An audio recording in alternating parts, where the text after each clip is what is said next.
She walked into the desert with nothing but the clothes on her back. No horse, no water skin, no blanket against the cold that would come when the sun dropped behind the mesa. The girl moved with the steady gait of someone who had already made peace with what was coming. Her feet disturbed the sand in a rhythm that felt final. From the edge of the settlement, Natan watched her go. He stood with his arms crossed, his face showing nothing. Around him, the tribe gathered in clusters, their whispers spreading like smoke. The council had met at dawn. The debate had raged for hours, and now this white girl who had lived among them for 2 years was leaving. And the warrior who everyone expected to stop her wasn't moving. She paused once, perhaps 50 paces out. Her head turned slightly, not quite looking back. The wind caught her dark hair she'd stopped tying back in the white woman's way months ago. For 3 seconds, maybe 4, she stood perfectly still. Natan remained motionless. Then she kept walking. The whispers grew louder behind him. He could feel the weight of judgment, the shift in how his people were looking at him. But he said nothing. His jaw stayed set. His hands didn't move from where they rested against his ribs. When she disappeared over the first rise, swallowed by heat shimmer and red earth, he finally turned away. But that wasn't the real reason. 3 weeks earlier, the trouble had started with a simple question at the evening fire. How long will the white girl stay among us? The voice belonged to Ashki, a warrior whose scars ran deeper than the ones visible on his skin. His brother had died in a cavalry raid 5 winters past. She is not one of us. She will never be one of us. Natan had glanced across the fire at the girl. Her name was Sarah, though she'd told them to call her whatever they wished. She sat with the other women, her hands working to repair a torn basket with a skill that would have been clumsy a year ago, but was now almost adequate.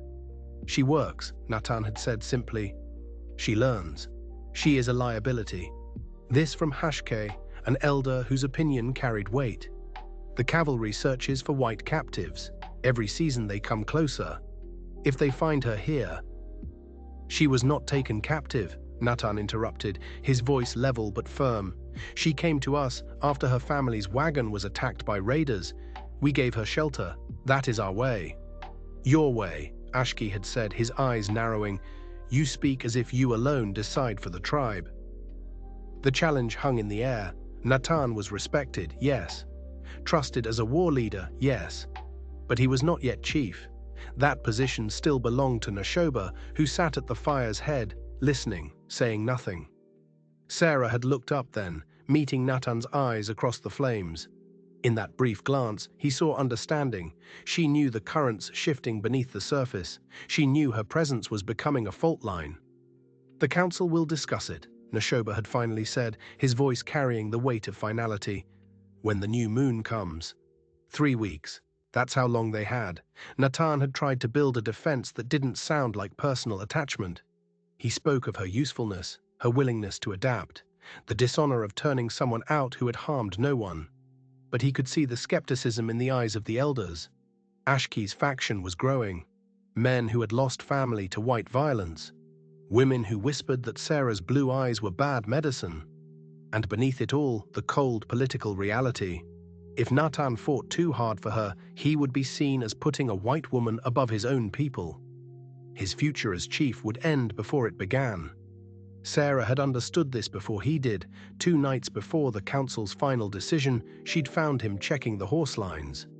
The settlement slept around them, the only sound the soft movement of animals and the distant call of a night bird. You can't defend me, she'd said quietly. No preamble, no plea. The council hasn't decided. They have. You just haven't admitted it yet.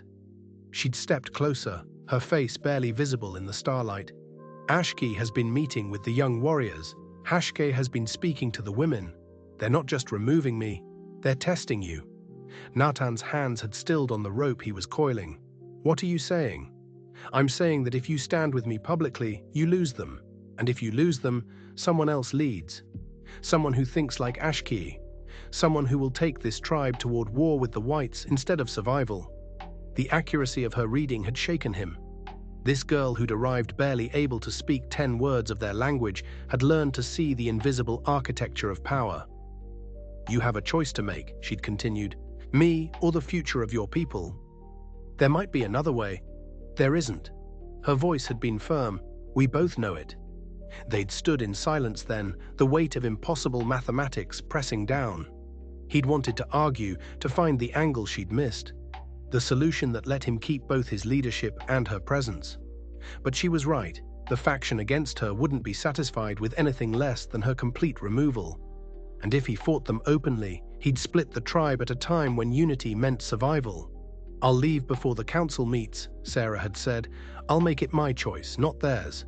That way they can't use it against you." "Where will you go? Does it matter?" She'd almost smiled. "The desert takes everyone eventually." "No." The word had come out harder than he'd intended. "I won't let you walk into death." "Then what do you suggest?" He'd had no answer, not then. The morning she left, Natan had been standing with the council when she'd walked into the center of the settlement. She'd worn a simple dress, had carried nothing. The entire tribe had gathered, sensing something was about to break. "I am leaving," she'd announced, her voice clear and steady. "I came to you as a stranger. You gave me shelter when I had none. You taught me your ways. For that I am grateful, but I see the division my presence causes. I will not be the reason this tribe tears itself apart." Ashki had looked triumphant. Hashke had nodded approval. Even Nashoba had seemed relieved. Only Natan had seen the trap she was avoiding. If the council had ordered her exile, he would have been expected to enforce it, marking him as either cruel or weak, depending on how he carried it out. By leaving on her own terms, she'd removed that particular knife from the political game. "You are free to go," Nashoba had said formally. "You leave with no debt between us." She'd bowed her head once, then she'd turned and started walking, and Natan had stood perfectly still, watching her go. The whispers started immediately. "He does nothing. She meant nothing to him. He chose the tribe. Good." But some eyes held different questions. Some saw his absolute stillness and wondered. Some noticed how his jaw was clenched so tight, a muscle jumped in his cheek. Some remembered the way he'd argued for her in council, the edge in his voice that hadn't been there for any other matter. Silence can look like surrender. But sometimes silence is the only shield left. Natan had waited until the sun was directly overhead, until most of the tribe had dispersed back to their daily tasks, until the initial drama of her departure had faded into routine. Then he'd walked to his dwelling, moving with the casual pace of a man with no particular purpose. Inside, he'd removed his warrior's necklace, the beaded sign of his status. He'd left his best bow, the one with his markings. He'd taken only a knife, a small water skin, and strips of dried meat that could fit in a pouch at his belt. No horse. She'd gone on foot. If he took a horse, people would notice it missing, would ask questions. When he'd emerged, he'd told the nearest person he saw, a young boy, that he was going to scout the eastern ridges. Routine, expected. Nothing unusual. He'd walked east for a quarter mile. Then he'd turned south, toward the desert, and started running. The heat was a physical thing, a weight pressing down from above and radiating up from the sand. Natan moved in the efficient lope his people had perfected over generations, a pace that ate distance without burning the body to ash. Sarah's tracks were still visible. She'd made no effort to hide them. Why would she? She thought she walked alone. He stayed 100 paces back, using the terrain to keep out of sight. A depression here, a scatter of rocks there. The desert offered cover if you knew how to read it. By mid-afternoon, he could see her in the distance, a small figure wavering in the heat shimmer. She'd slowed but hadn't stopped. Her path was direct, purposeful. She was aiming for the canyon country to the south, broken land where someone could hide or die with equal ease. Smart, he thought. If she'd gone for the easier terrain, the riders would find her quickly when they came. When? Not if, because Natan knew something Sarah didn't, something he'd learned in the whispered conversation he'd overheard the night before she left. Ashki hadn't been satisfied with her voluntary departure. "She knows where we camp for winter," Ashki had said to 3 other warriors in the darkness. "She knows our numbers, she knows our routines. If the cavalry finds her, she becomes a map to our destruction." "She would not betray us," one of the others had argued. "Can you be certain?" "When they torture her." When they offer her gold, a return to her people. Ashki's voice had been cold. We cannot take that risk. What are you saying? I am saying that the desert is dangerous. People die in it all the time, and no one blames the desert. Natan had felt ice spread through his chest. He'd wanted to step out, to confront them directly, but he'd forced himself to stay hidden, to listen. When? One of the warriors had asked. Tomorrow, after she's had time to get far enough that no one in the settlement will hear. We will follow at a distance. We will ensure she does not return. They were going to murder her. And if Natan had tried to stop them openly, if he'd walked into the council and accused Ashki of planning murder, it would have sparked the very conflict Sarah had left to prevent. Ashki would deny it, his allies would support him, the tribe would fracture. So Natan had said nothing, but he'd formed another plan. The sun was beginning its descent toward the horizon when Sarah finally stopped. She'd reached a shallow overhang, a slight indentation in a rock wall that offered minimal shade. She sank down, her body moving with the careful control of someone rationing strength. Natan found a position on a ridge above and behind her, hidden behind a boulder. From here he could watch her, and watch for the others. He didn't have to wait long. As the light turned golden, 3 figures appeared on the desert floor.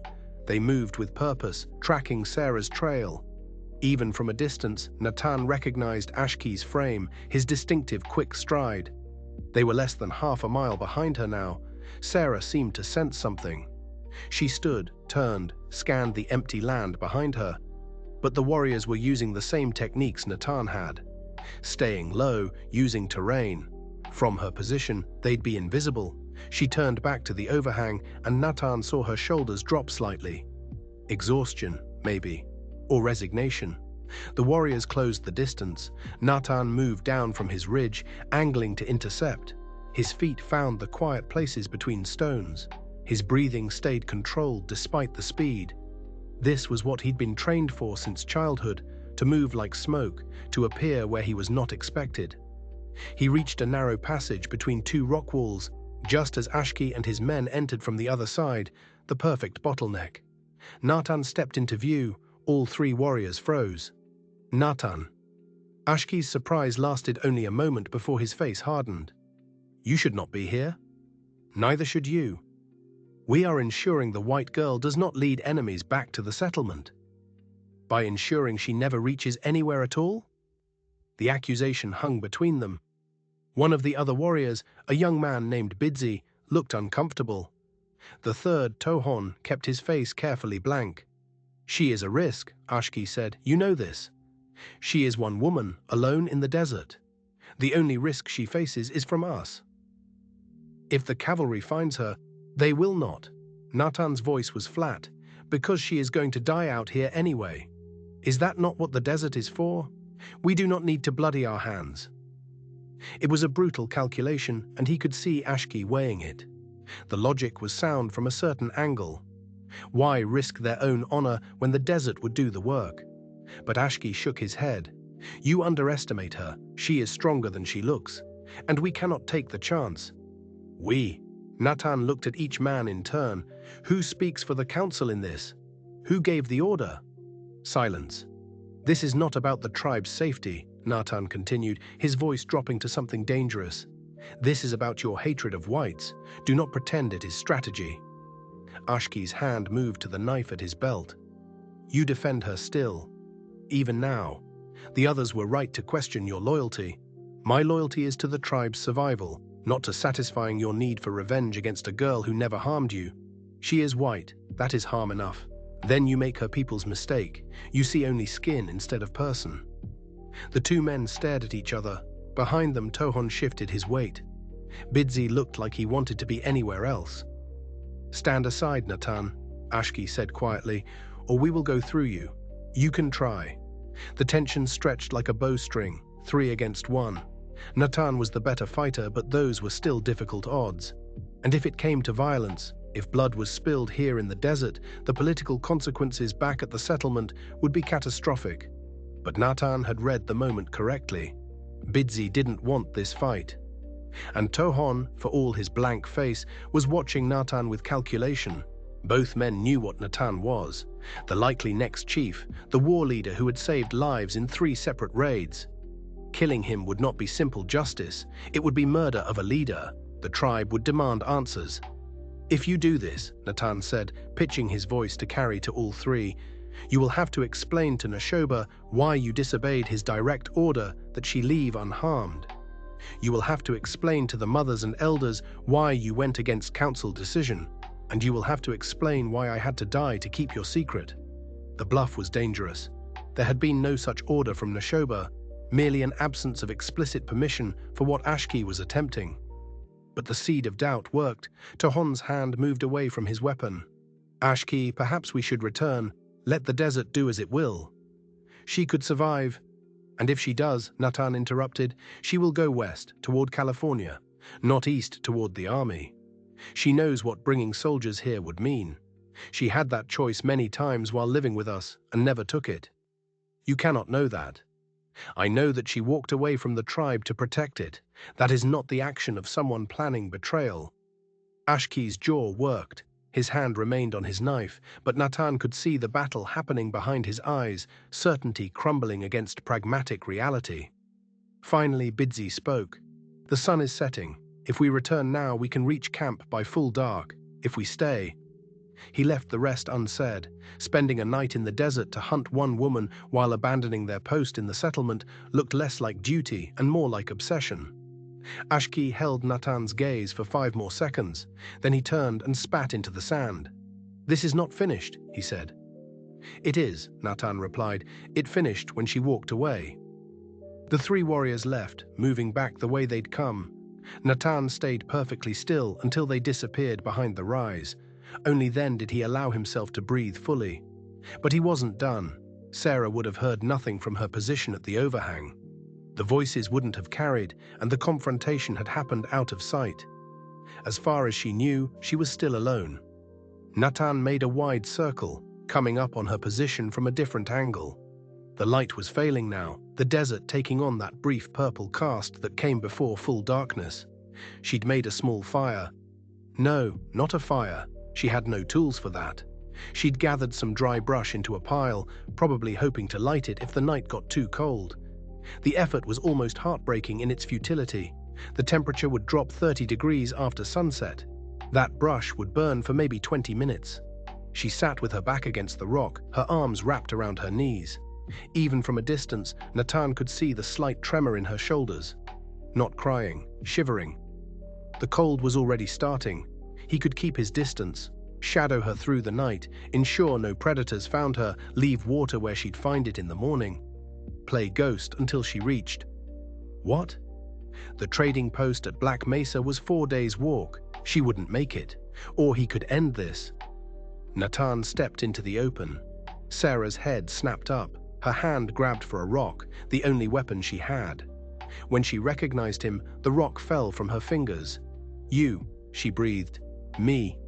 I don't understand. How? I followed you." She stood slowly, her eyes searching his face. "Why?" "Because Ashki and 2 others were following you as well, with different intentions than mine."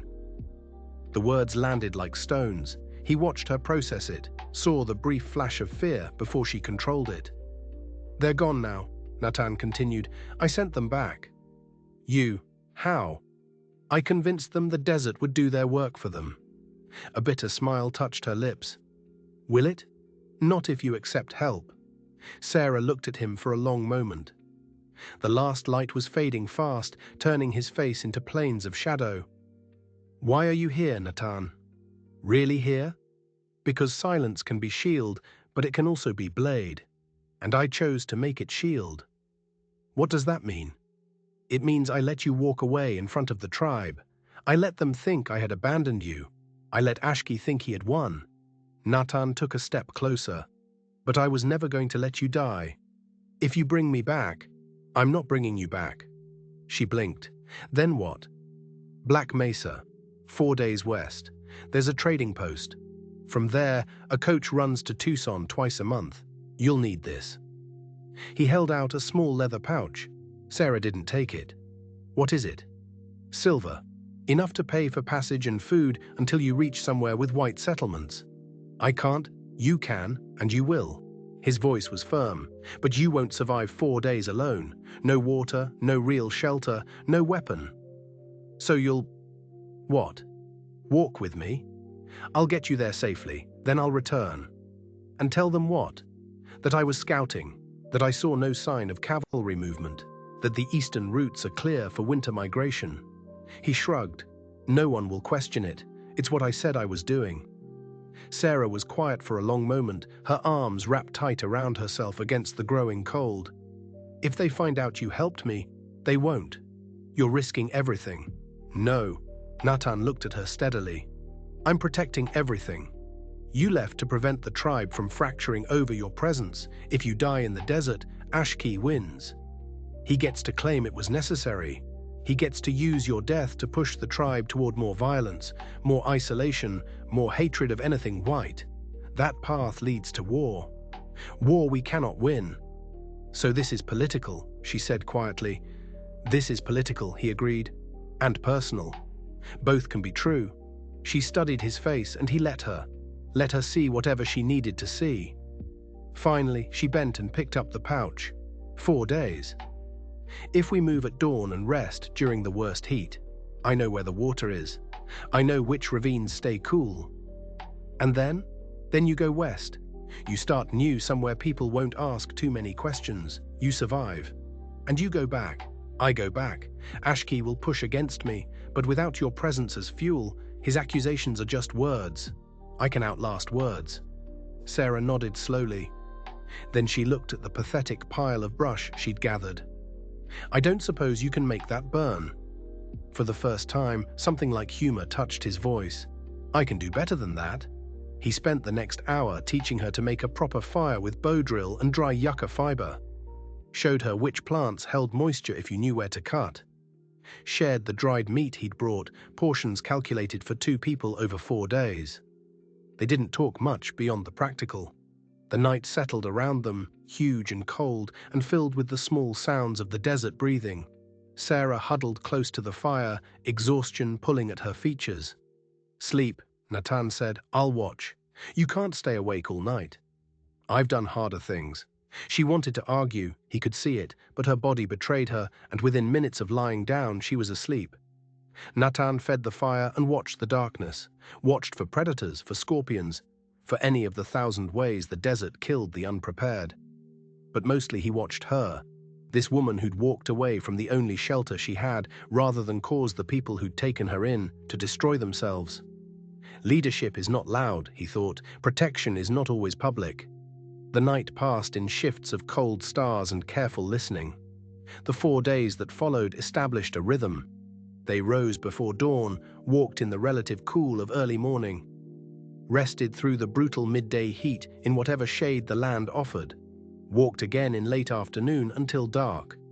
The conversations were sparse, practical, where to place feet to avoid rattlesnakes, how to read the weather in the shape of distant clouds, which birds indicated water nearby. On the 2nd day, Sarah asked, "What will you tell them about me?" That I saw your tracks heading west, that the desert took you, probably. No one will be surprised. Will they celebrate? Some will, others will feel uncomfortable relief. A few might feel guilt. He glanced at her. Does it matter? I suppose not. But something in her voice said it did matter. She'd lived with these people for 2 years, had learned their language, their ways, had tried to become part of something, and they'd forced her out. For what it's worth, Natan said quietly, you were stronger than most, adapted faster, complained less.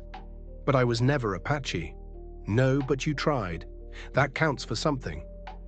On the 3rd day, they saw riders in the distance, too far to identify, but Sarah froze nonetheless. Cavalry? She whispered.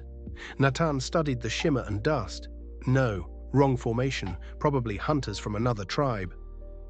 They waited in a ravine until the riders passed. Sarah's hands shook slightly as they started moving again.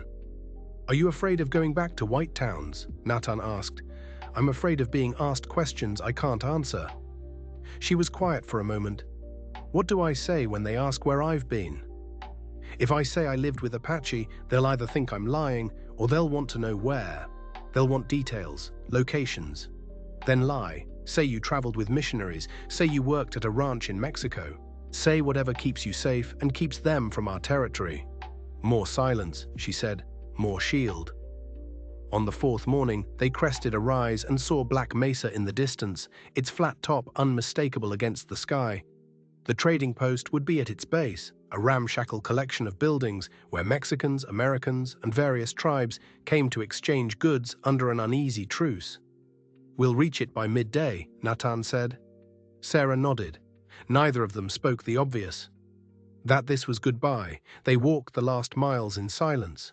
The trading post appeared ahead, exactly as ramshackle as Natan remembered. A few horses stood at the hitching posts. Smoke rose from the main building's chimney. Natan stopped a quarter-mile out, in the shadow of a rock formation that hid them from view of the post. "From here you can see the path," he said. "Follow it straight in. Tell them you need passage to Tucson on the next coach. The man who runs the post is called Harvey. He'll try to cheat you on the price. Don't pay more than 12 of the silver pieces." Sarah looked at the path, then back at him. "That's it? That's it. You'll go back now. I'll wait until I see you reach the buildings.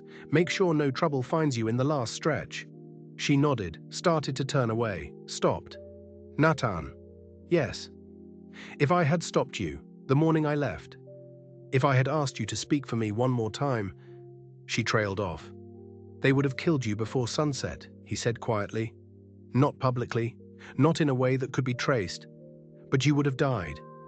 And I would have been powerless to stop it without destroying everything." He met her eyes. "Your choice to leave saved both our lives. Then why does it feel like losing?" "Because sometimes the right choice and the wanted choice are not the same thing." Sarah nodded slowly, then, surprising him, she stepped forward and placed her hand on his arm. A brief touch, but weighted with everything they couldn't say. "Thank you for the silence that was shield," she said. Then she turned and walked toward the trading post without looking back. Natan watched her cover the distance, watched her small figure grow smaller against the weathered buildings. Watched until she reached the main door and disappeared inside. Only then did he allow himself to acknowledge the tightness in his chest, the weight of the choice he'd made. He'd saved her life, he'd protected the tribe from fracture, he'd outmaneuvered Ashkey without open conflict. But he'd also sent away the one person who'd seen him as something other than a future chief, who'd looked at him and seen just a man, who'd understood the trap of leadership, how you could be surrounded by people and still be entirely alone in the decisions that mattered. Natan turned back toward home, 4 days' walk, 4 days to construct the story of his scouting mission, 4 days to bury this entire episode where no one would find it. Leadership is not loud, he reminded himself. Protection is not always public. Power sometimes requires stepping away from it. He started walking. When Natan returned to the settlement 6 days later, the reception was carefully neutral. Neshoba asked about the scouting. Natan gave his report. Routes clear, no cavalry sign, suitable winter camp locations identified. The chief nodded and asked no further questions. Ashkey watched from a distance, his face unreadable. Over the following weeks, Sarah's name faded from conversation. The crisis she'd represented dissolved like morning mist. Other concerns took precedence: preparations for winter, a dispute over hunting territories, the usual rhythms of survival. 3 months later, Neshoba announced his retirement. The council met to choose the next chief. The choice was nearly unanimous. Natan took the position, knowing he'd earned it through the very sacrifice no one knew he'd made. The silence about Sarah, both in letting her leave publicly and protecting her privately, had proven him capable of the hardest part of leadership, choosing the good of many over the want of one. Even when that one was yourself. He never told anyone about the 4 days in the desert, never spoke of the conversation in the narrow passage, or the nights watching her sleep by the fire, or the moment of goodbye that felt like having something vital carved out of his chest. Some stories aren't meant for sharing. Some sacrifices work only in silence. If you're thinking about leadership and what it actually costs, not the glory parts, but the quiet parts where you protect people by pretending not to care, then maybe you understand why this story needed telling. Real leadership isn't dramatic speeches and grand gestures. Sometimes it's watching someone walk away when every part of you wants to follow. It's making decisions that look like coldness, but are actually the hardest form of care. It's choosing the silence that shields instead of the words that satisfy. If this story made you think differently about what sacrifice looks like, about what it means to lead when every choice costs something, consider subscribing. These aren't fairy tales. These are the stories about the decisions that actually matter. The ones nobody sees, the ones that change everything.